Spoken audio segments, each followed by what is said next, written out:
Jesus rose on the third day in Japan. The Son of God rises daily. The Japanese ይህ እውነተኛ ታሪክ ነው። ሀገረ ጃፓን ማንኛውም አይነት ሃይማኖት መያዝ ለሞት የሚያበቃ ቅጣት የሚያስከትል ሲሆን እነዚህም ሰዎች ከሲኦል ያልተናነሰ ቅጣትን የሚቀበሉት የክርስትና ሃይማኖትን በመቀበላቸው ምክንያት ነው። የዛሬው ታሪካችን የተወሰኑ ሰዎች ለአይን የሚቀፍ የግፍ በደል ሲደርስባቸው ጅማሮን ያደርጋል። አንደኛው ሰው በላያቸው ላይ የፈላ ውሃን በመድፋት መላ ሰውነታቸው እንዲገሽለስ ሲያደርግ፣ ሌላኛው ደግሞ በቁማቸው እሳት በመልቀቅ ሲለው ለሰዓታት በውሃ ውስጥ በመድፈቅ የሞት ጽዋን ያስቀምሳቸዋል። እነዚህን ሁሉ ሰዎች የክርስትና ሃይማኖትን እንዲቀበሉ በማድረግ ለዚህ ስቃይ ያበቃው ቄስ ክሪስቶባልም በእርሱ ምክንያት እንዲህ አይነት ስቃይ ውስጥ መግባታቸውን በመመልከት የጸጸት አለንጋ ይገረፋል። በ1663 ሀገረ ጃፓን ማንኛውም አይነት ሃይማኖት መያዝ ለሞት የሚያበቃ ቅጣት የሚያስከትል ሲሆን እነዚህም ሰዎች ከሲኦል ያልተናነሰ ቅጣትን የሚቀበሉት የክርስትና ሃይማኖትን በመቀበላቸው ምክንያት ነው። ከዚህ ስቃይ ሊያመልጡ የሚችሉት አንደኛ ብቸኛ መንገድ በክርስቶስ ኢየሱስ ምስል ላይ እንዲራመዱ ማድረግ ሲሆን ይህን ለማድረግ ያልወደዱትን ግን የሚጠብቃቸው ከባድ ስቃይና ሞት ነበር። ጥቂት ዓመታት በኋላም የክሪስቶባል ፌራሪ ተማሪዎች ከሆኑት ከሁለት ቄሶች ጋር እንተዋወቃለን። አንድ የጣሊያን ቄስ ፌሪራ ከጃፓን ሆኖ የሰደደላቸውን መልእክት ሲያሳያቸው ፌሪራ ከጃፓን ውስጥ ከክርስትና ወደ ቡዲዝም ለመቀየር እንደተገደደ ይረዳሉ። ፌሪራ በእምነቱ ላይ ያለውን እስከ ሞት ሊያበቃ የሚችል ቁርጠኝነት የሚያውቁት እነዚህ ቄሶች ነገሩን አምነው መቀበል ባለመቻላቸው ምክንያት ወደ ጃፓን ለመሄድ ቢነሱም ጣሊያናዊው ቄስ ያኔ ስፍራ ለክርስቲያኖች ምን ያህል አደገኛ መሆኑን በመንገር እንዳይሄዱ ያስጠነቅቃቸዋል። እናንተም የምትሄዱ ከሆነ አባት ፌሪራ ላይ የደረሰው በእናንተም ላይ መድረሱ አይቀርም በማለት በድጋሚ ሊያስጠነቅቃቸው ቢሞክርም ሁለቱ ቄሶች በሐሳባቸው በመጽናታቸው ቄሱ እንዲሄዱ ይፈቅድላቸዋል። በቀጣዩም ቀን ሁለቱም ወደ ጃፓን በሕገ ወጥ መንገድ ከሚያስገቧቸው አንድ ጃፓናዊ ጋር ከተገናኙ በኋላ የበለጠ የሀገሪቱን መንገዶች ከማወቅ አንድ ጃፓናዊ ከጉዟቸው ውስጥ ማካተት እንዳለባቸው ይወስናሉ። ለጉዟቸው የመረጡትም ሃይማኖታቸውን ወደ ክርስትና በመቀየራቸው ምክንያት ጃፓኖች ዘር ማንዘሩን የፈጁበትን ኪቺጊሮን ሲሆን ከእርሱም ጋር ለቀናት ያክል ከተጓዙ በኋላ በመጨረሻ ወደ ጃፓን ይደርሳሉ። እንደደረሱም ኪቺጊሮ በውሃ ውስጥ እየተራመደ ከኋላው በጸጥታ እንዲከተሉት በነገራቸው መሰረት ሲከተሉት ከቆዩ በኋላ በድንገት ይሰወርባቸዋል። ምንም እንኳን በድንገት ተጠፋፍተው እንደሆነ ቢያስቡም ነገሩ ግን ሌላ ነው።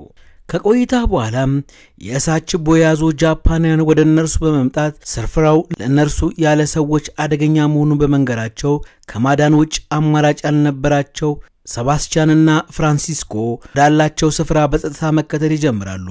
በመንገዳቸውም ላይ በዚያን ጊዜ ምን ያህል ክርስቲያኖች በመገደል ላይ እንዳሉ እየነገራቸው የነበረው ሽማግሌው የእነርሱ መምጣት ምናልባትም ከክርስቶስ የተላከላቸው እርዳታ እንደሆነ ይነግራቸዋል። በዚህም ሰዓት ምን ያህል አደጋ ውስጥ እንዳሉ የተረዳው ሰባስቲያን እንዴት እንደዚህ ያለ አደገኛ ጊዜ ላይ ክርስቶስን በልባቸው ይዘው ሊቆዩ እንደቻሉ ሲጠይቀው ምንጊዜም ቢሆን በድብቅ እንደሚጸልዩና የጃፓን ባለስልጣኖች በመጡባቸው ቁጥር የጸሎት ምስሎቻቸውና መስቀሎቻቸውን በሙሉ በምንጣፍ ስር እንደሚደብቁ ይነግራቸዋል። በዚህ መሃል ሰባስቲያን ስለ አንድ ክርስቲያን መረጃ የሰጠ የ100 የብር ሳንቲሞች ስለ ካህናት መረጃ የሰጠ ደግሞ 300 የብር ሳንቲሞች ሽልማት እንደሚያገኝ በመረዳቱ ወደ ሌሎች መንደሮች መሄድና እንደመጡ ማሳወቅ እንዳለባቸው ይነግራቸዋል። ተጨማሪም ስለ አባት ፌሪራ ቢጠይቃቸውም ነገር ግን ስለ እርሱ መረጃ ሊሰጣቸው የሚችል ማንም ሰው ማግኘት አልቻሉም። በቀጣዩም ቀን አንድ ድብቅ ምሽግ ወዳለበት ስፍራ ከወሰዷቸው በኋላ ሁለት ጊዜ ሲያንኳኩላቸው ብቻ እነርሱ መሆናቸውን እወቅ እንዲከፍቱላችሁ ከዚህ ውጭ ግን ምንም አይነት ነገር ቢፈጠር ከዚህ ስፍራ እንዳይወጡ ያስጠነቅቋቸዋል። በዚህ አይነት መንገድም በቀናት ያክል በዚህ ምሽግ ውስጥ ከቆዩ በኋላ ፍራንሲስኮ ትዕግስቱን እያጣ በመሄዱ በንዴት ማበድ ይጀምራል። እነዚህ ሰዎች ፍርሃት እስከ ራስ ጸጉራቸው ድረስ ወሯቸዋል። እስካሁን ድረስ አባት ፌሪራ በሕይወት ይኑር ይሙት እንኳን የምናውቀው ነገር የለም፣ ማንም ስለ እርሱ የሚያውቅ የለም በማለት በንዴት ቢናገርም ሰባስቲያን ግን ከነዚህ ሰዎች ውጭ ምንም አይነት የሚያውቁት ሰው ባለመኖሩ ምክንያት መታገስ እንዳለባቸው ይነግራቸዋል። አሁን ከነዚህ ሰዎች ጋር ካልቆዩ በክርስቶስ ላይ ያላቸው እምነት እንደሚያጡና ያን ጊዜ ከቺኪሮ ወደ ናጋሳኪ ሄዶ ስለ አባት ፌራሪ እንደሚያጣራ በመላኩ በትዕግስት መጠባበቅ እንዳለባቸው ቢነግረውም ፍራንሲስኮ ግን በኪቺሮ ሰካራምነት እርሱን ማመን እንደማይችሉ ይነግረዋል።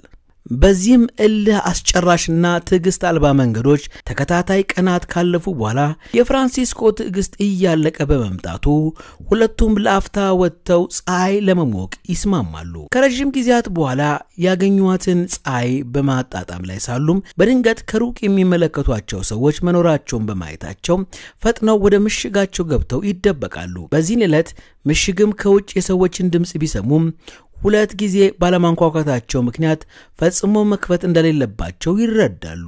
ነገር ግን በዚህ መሃል ሰባስቲያን ምናልባትም የሌላ መንደር ሰዎች ይሆናሉ ብሎ በማሰብ ሊከፍትላቸው በመውጣቱ ፍራንሲስኮ ሊያስቆሙ ቢሞክርም እርሱ ግን ከምሽጉ በመውጣት ሰዎችን ያስቆማቸዋል። ወደ ውስጥ አስገብተው የቆሰለው ነገራቸውን በማከም እግዚአብሔር እንዲረዳቸው ሲጸልዩላቸው ሰዎቹ ወደዚያ ሊመጡ የቻሉት በኪቺሮ አማካይነት መሆኑንና እነርሱም እንደነርሱ ሁሉ ከዚህ በፊት ክርስቲያን እንደነበር ይነግራቸዋል። ሁለቱ ካህናትም ከኪቺሮ ሰካራምነት ምክንያት ክርስቲያን መሆኑን ቢጠራጠሩም ሰዎች ግን ከ8 ዓመታት በፊት እርሱም ከነቤተሰቡ ጠንካራ ክርስቲያን መሆኑንና ከኪቺሮ ከፍራቱ የተነሳ የክርስቶስን ምስል በመርገጥ ከጃፓን የሞት በትር ቢተርፍም ሚስቱና ቤተሰቦቹ ግን አይኑ ያየ የእሳት ራት መሆናቸውን ይነግራቸዋል። አስቀድሞ በእርሱ ላይ የፈረዱበት ሰባስቲያን እና ፍራንሲስኮ ይህንንም ሲሰሙ ከኪቺሮ ብዙ ስቃይም በሕይወቱ እንዳሳለፈ በመረዳታቸው ከልባቸው ያዝኑለታል። እንደሚፈልጉት ቢናገሩም የመንደራቸው መሪ የሆነው ሞኪቺ ወደዚህ ለመሄድ ያሰቡ ዕለት በቀጣዩም ቀን ወደ እያንዳንዱ መንደር በመሄድ ሌሎች ክርስቲያናትን ልባቸውን ለማረጋጋት ቦታቸው እንደሚያፈርሱ በመንገር ያስጠነቅቃቸዋል። ፍራንሲስኮ ምክራቸውን በመስማት ሰዎቹን ለመርዳት በዚያ ሲቆይ ሰባስቲያን ግን አሻፈረኝ በማለት ለጉዞ ይነሳል።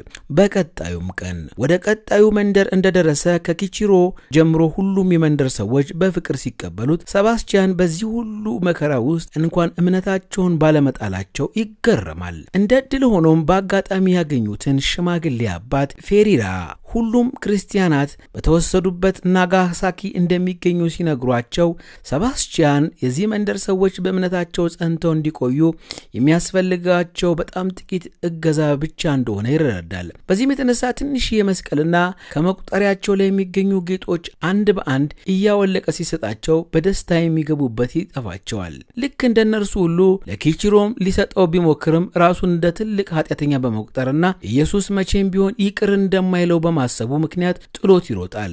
በዚህም ጊዜ ሰባስቲያን ከሌሎች ሰዎች በበለጠ ከኪቺሮ የእርሱ እገዛ እንደሚያስፈልገው በመረዳቱ ወደ እርሱ በመሄድ ኃጢአቱን እንዲናዘዝ ይነግረዋል። ኪቺሮም ይህንን አጋጣሚ ሲያገኝ ለዓመታት ያክል በውስጡ አምቆት የነበረውን መራር ሐዘንና ጸጸት በሙሉ አውጥቶ መናዘዝ ይጀምራል። ሌላ በኩል አንድ ሽማግሌ በወቅቱ ክርስቲያናትን የማጥፋት ሥራ በተሰጣቸው ጃፓናውያን እጅ ገብቶ እንመለከታለን። ሞኪቺም በየዕለቱ በቡድሃ መቅደስ ውስጥ እንደሚጸልዩና ግብራቸውን እንደሚከፍሉ ለማስረዳት ለምን በእነርሱ ላይ እንዲህ እንደሚያደርጉባቸው ሲጠይቃቸው ሰውየውም እናንተ ሁላችሁም መልካም ሰዎች ናችሁ፣ እኛ ችግር ያለብን በድብቅ ሃይማኖቱን ከሚከተሉ ሰው ጋር ነው፣ እናም በዚህ አሉ የሚል መረጃ ደርሶናል በማለት ከኪሱ የብር ሳንቲሞችን ካወጣ በኋላ መረጃውን ሊሰጣቸው የሚችል ሰው ካለ ይህንንም ሳንቲም መውሰድ እንደሚችል፣ የማይናገሩ ከሆነ ግን ሌሎች 3 ሰዎችን ጨምረው እንደሚያስሩ ይናገራል። በምሽትም ሁሉም ተሰብስበው ሳለ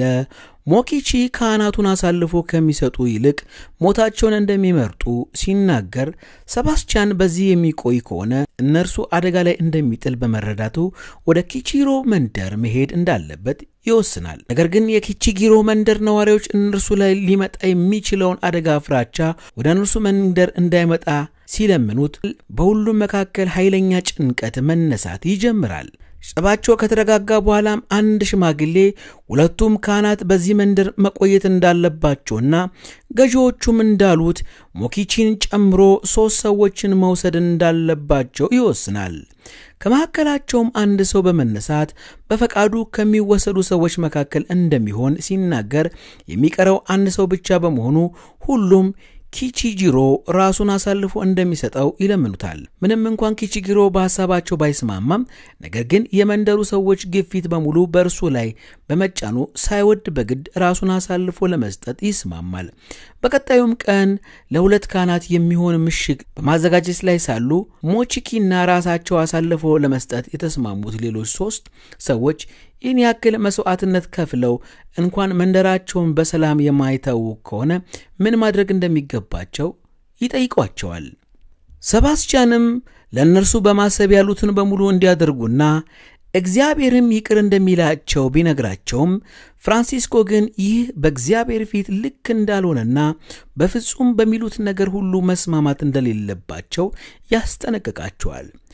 በኋላም በምርኮ የተወሰዱ ሰዎች ወደ መንደሩ ከወጡ በኋላ በኢየሱስ ክርስቶስ ምስል ላይ እግራቸውን እንዲጭኑ ትእዛዝ ሲቀርብላቸው 2 ካህናትም በድብቅ ሆነው ነገሩን መከታተል ይጀምራሉ።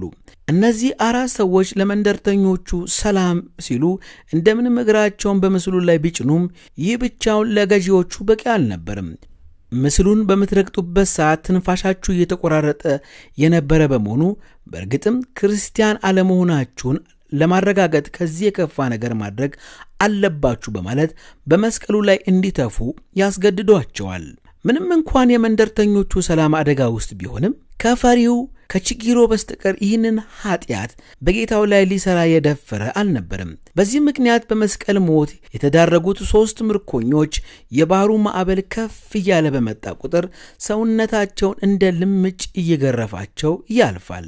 የመጀመሪያው ሰው በውሃ ከፍታ ምክንያት በመስጠም ሌላኛው በህመሙ ብዛትና ስቃይ ምክንያት ሕይወታቸው ሲያልፍ ሞኪቺ ግን በዚያው መስቀል ላይ እንደተንጠለጠለ ለ4 ቀናት ያክል ይቆያል። የፈለገውን ያክል በጽናትና በጥንካሬ ለመቆየት ቢሞክርም በረሃብና በጥማት የተንገላታው ሰውነቱ ከ4 ቀናት በላይ ሊቆይ ባለመቻሉ እርሱም የሞትን ጽዋ ይቀምሳል።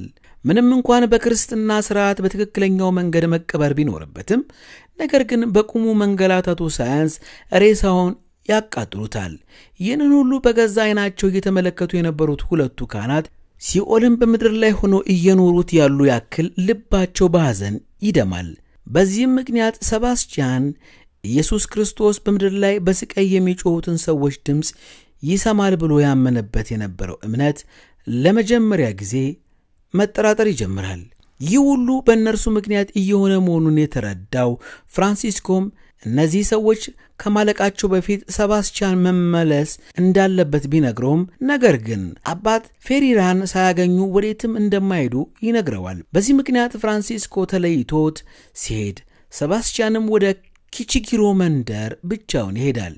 ወደዚያ እንደደረሱም መንደሩን በሙሉ እንዳቃጠሉና የሰው ዘር የሚባል እንደማይኖርበት ሲመለከት በተስፋ መቁረጥ ባገኘው ስፍራ ላይ ይተኛል። በቀጣዩም ቀን ከእንቅልፉ ሲነቃ ከፊት ለፊቱ እሳት በመመልከቱ በድንጋጤ በሚሄድበት ሰዓት አደናቅፎት ይወድቃል። ወዲያው ሲወድቅ የተመለከተው ኪቺጊሮ ወደ እርሱ በመምጣት ካነሳው በኋላ ወደ ቤቱ ወስዶ ምግብ ቢሰጠው ሰባስቲያን ግን በአምላኩ ላይ በዚህ ልክ ከተዘባበተ ሰው እጅ ምግብ ለመብላት ይጸየፋል። ኪቺጊሮም በዚህ የሚቆይ ከሆነ ሕይወታቸው አደጋ ውስጥ እንደሚገባ ቢያስጠነቅቃቸውም ሰባስቲያን ግን ዓላማቸውን ካላሳካ በስተቀር ጉዞን እንደማያቆም ይነግረዋል። በመንገዳቸውም ላይ በውሃ ጥማት የተነሳ ራሱን ሲስት በመንደሩ ውሃ ሊያመጣለት ቢሄድም ሰባስቲያን ግን ካገኘው ወንዝ ጥሙን ማርካት ይጀምራል። በዚህ መሃል በውሃ ነጸብራቅ ውስጥ በረሃብና በእንግልት ብዛት የገረጠውን ፊቱን ሲመለከት የንዴት ሳቅ መሳቅ ይጀምራል። ጥሙን አርክቶ ቀና እንዳለ ግን የገጠመው ሌላ ክህደት ነበር።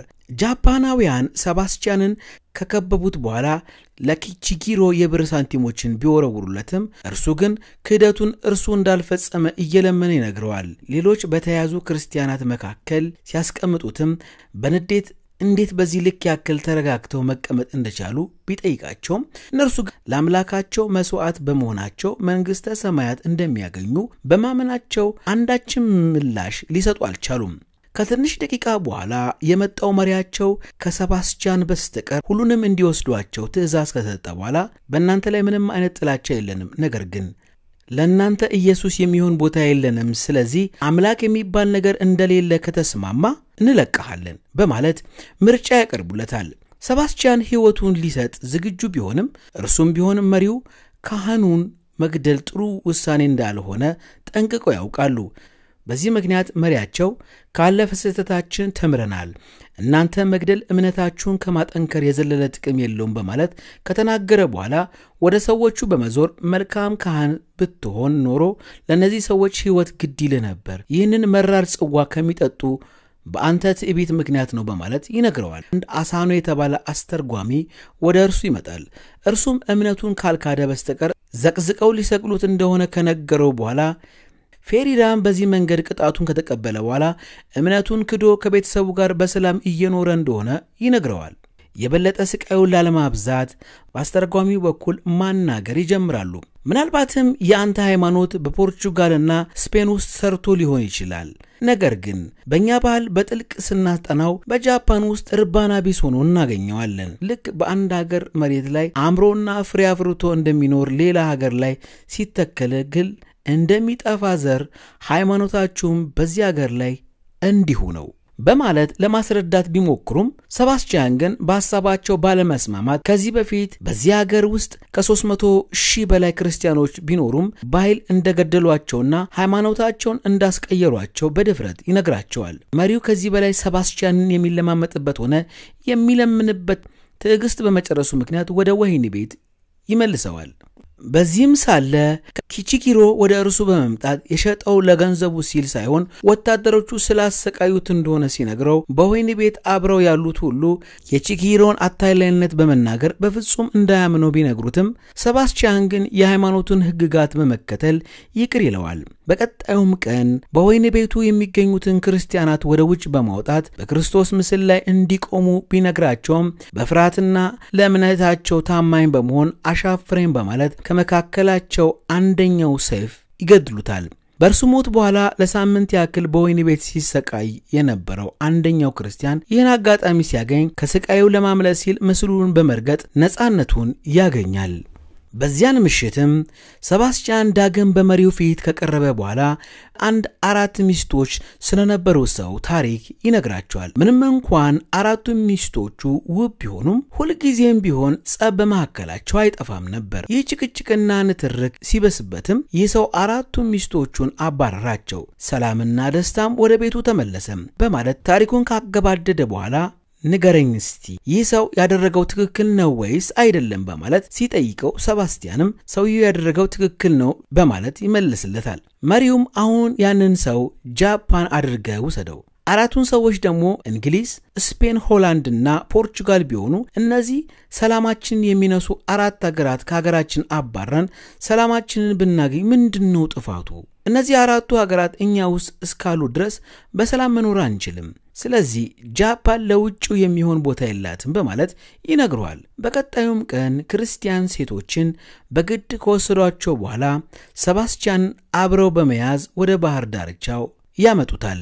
ወደዚህ ያመጡት አንዳች ነገር ሊያሳዩት እንደሆነ ከነገሩት በኋላ አይኖቹ ወዲህና ወዲህ ሲያማትሩ ወዳጁ ፍራንሲስኮ ከሴቶች ጋር አብሮ ታስሮ ይመለከተዋል። ሴቶቹንም እጅና እግራቸውን በማሰር ወደ ባህሩ ከወሰዷቸው በኋላ ፍራንሲስኮ እምነቱን እንዲክድ እና እንዲያድናቸው ቢጠይቁትም እርሱ ግን በእምነቱ በመጽናቱ ምክንያት ሴቶቹን ወደ ባህሩ ይወረውሯቸዋል። ይህንንም ሲመለከት ፍራንሲስኮ ሴቶቹን ለማትረፍ ሲል ወደ እነርሱ ቢመጣም ወታደሮቹ ግን እርሱን በባህር ውስጥ በማስመጥ በጭካኔ ይገድሉታል። የገዛ ጓደኛው በፊቱ ሲገደል የተመለከተው ሰባስቲያንም ያየውን ባለማመን በሲቃ ማልቀስ ሲጀምር አሳኖ ወደ እርሱ በመምጣት አንተ ምን አይነት ካህን ነህ? እነዚህ ሁሉ ሰዎች እያለቁ ያሉት በአንተ ራስ ወዳድነት ምክንያት ነው። ይህንን ነው አምላክ የሚፈልገው በማለት ይጠይቀዋል። አንድ በዚያን ምሽት እንደ እብድ ሲያለቅስ የቆየው ሰባስቲያን በዚያኑ ልክ የአእምሮ ሁኔታ እየተዛባ ይመጣል። በቀጣዩም ቀን ወደ ቡዲስት መቅደስ ከወሰዱት በኋላ በዚያ ሊያሳዩት የሚፈልጉት አንድ ሰው እንዳለ ይነግሩታል። ከቆይታ በኋላ ለዚያ ሁሉ ጊዜያት ሲፈልገውና ሊያገኘው ሲናፍቀው የነበረው አባት ፌሪራ የቡዳ መነኩሴ ሆኖ ከፊቱ ይቀርባል። In this country for 15 years, I know it better than you. Our religion does not take root in this country. ሰባስቲያን ያየውን ነገር ማመን አልቻለም። ለዓመታት ያክል መከራና ስቃይ እንደተፈራረቀበት የሚያስታውሰው ፌሪራ ሰባስቲያን ለሚያነሳላት ጥያቄዎች በሙሉ የሚሰጠው ምላሽ ግራ የሚያጋቡና በግድ በዚያ ደስተኛ መሆኑን ለማሳየት የሚጥሩ ነበሩ። አሳኖም ፌሪራ እየሰራ ስላለው መጽሐፍ እንዲናገር ሲጠይቀው ሰባስቲያን ክርስትና በዚህ ሀገር ውስጥ እንዳይስፋፋ ሲሉ ጸረ ክርስትና የሆነ መጽሐፍ እየጻፈ እንደሆነ ይረዳል። ፌሪራም በዝግታ ክርስትናን በዚህች ሀገር ውስጥ ለ15 ዓመታት ያክል ቢሰብክም አሁን ላይ ኢየሱስ እንደማያስፈልጋቸው መረዳቱንና እርሱም በጊዜ መረዳት እንዳለበት ይነግረዋል። አሳኖም ቀበል አድርጎ ማንም የማንንም ሃይማኖት ውስጥ መግባት የለበትም፣ ቡዳም ያስተማረን ይህንን ነው፣ ማንም ከሰው በላይ አይደለም፣ ብቻውንም ሊያሸንፍ አይገባም በማለት ይነግረዋል። ፌሪራም ለሰባስቲያን በማዘን አሁን የሚሉትን ካላደረገ በስተቀር በአንገቱ ላይ ትንሽ በመቅደድና ወደ ታች ዘቅዝቆ በመስቀል እያንዳንዷን ደሙ ከሰውነቱ ተንጠባጥቦ እንድታልቅ እንደሚያደርጉት በመንገር ያስጠነቅቀዋል።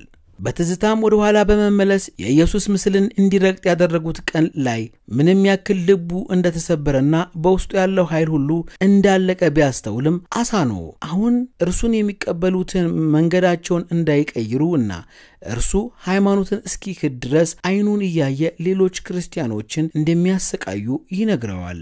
በቀጣዩም ቀን በመንገዳቸው ላይ የሀገሩ ሰው ሁሉ በፊቱ ላይ የድንጋይ ናዳ ሲያወርድበት አሳኖ ለእነርሱ ብሎ ቢመጣም ምን ያክል እንደሚጠሉትና እንደማይፈልጉት ደጋግመው ይነግሩታል። በኋላም ፌሪራ ወደ ታሰረበት ስፍራ በመምጣት ከተመለከተ በኋላ አሁን በግድግዳው ላይ የታያቸውን ጽሑፍ በሙሉ እኔ ያን ጊዜ በእስር ላይ ሳለው የጻፍኳቸው ናቸው፣ አሁንም ወደ እግዚአብሔር መጸለይ የምትፈልግ ከሆነ አይንን ገልጠ መጸለይ ይኖርብሃል በማለት ይመክረዋል። ወደ ውጭ እንደወጡም 5 ክርስቲያኖች አንገታቸውን ተቀደውና ወደ ታች ተዘቅዝቀው ደማቸው እያለቀ ሲመለከት ሰባስቲያን እየጮኸ እምነታቸውን እንዲክዱ ይነግራቸዋል። ፌሪራ ግን ሁሉም እምነታቸውን ቢክዱም እንዲህ እየተሰቃዩ ያሉት በአንተ ምክንያት ነውና አንተ እምነትን ካድ፣ ክርስቶስም በአንተ ቦታ ቢሆን የሚያደርገው ይህንኑ በማለት ካደፋፈረው በኋላ በፊቱ የኢየሱስን ምስል በማስቀመጥ እንዲያደርገው ይነግረዋል። Come ahead now.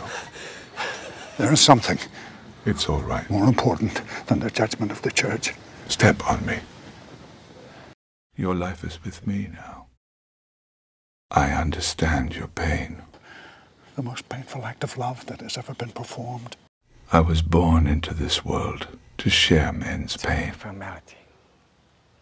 I carried this cross for your pain. አሁን አይኖቹ ሁሉ በሰባስቲያን ላይ ተተክለዋል። ለዚህን ያክል ጊዜ በእምነቱ ጸንቶ የቆየው ሰባስቲያን እውን ያረገው ይሆን?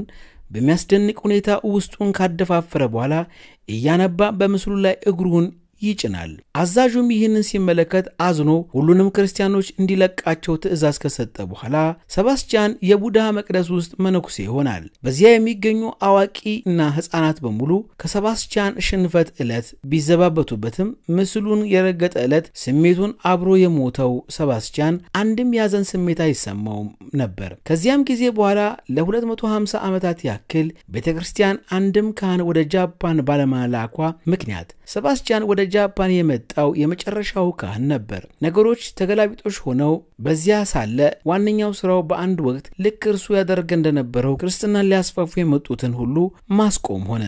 በዚያን ጊዜ ከጃፓን ጋር መገበያየት የሚፈቀድላቸው በወቅቱም በሰባስቲያንና በሀገሪቱ ላይ በሙሉ የተካሄደ የነበረው የሚከተሉት አንድ ሰው ነበር። ከጥቂት ዓመታት በኋላ ፌሪራ ሕይወቱ ሲያልፍ ሰባስቲያን የእርሱን ኃላፊነት በመቀበል ሁሉም ኃላፊነታቸውን ማስተዳደር ይጀምራል። አንድ ቀንም መሪው ሰባስቲያን በመጥራት አንድ ጃፓናዊ በመሞቱ የእርሱ ስምና ማንነት በመውረስ ሚስቱንና ልጆቹን ማግኘት እንደሚችል በተጨማሪም ደስ እንዲለው በማሰብ አንዳንድ ክርስቲያኖችን በነፃ መልቀቃቸውን ይነግረዋል። ነገር ግን ደስታ የሚባል ስሜት ከሰባስቲያን ሰውነት ጥሎ ከወጣ ዓመታት ተቆጥረዋል። የተሰጠውን ኃላፊነት በመቀበል በድን አካሉን እንደያዘ ይወጣል።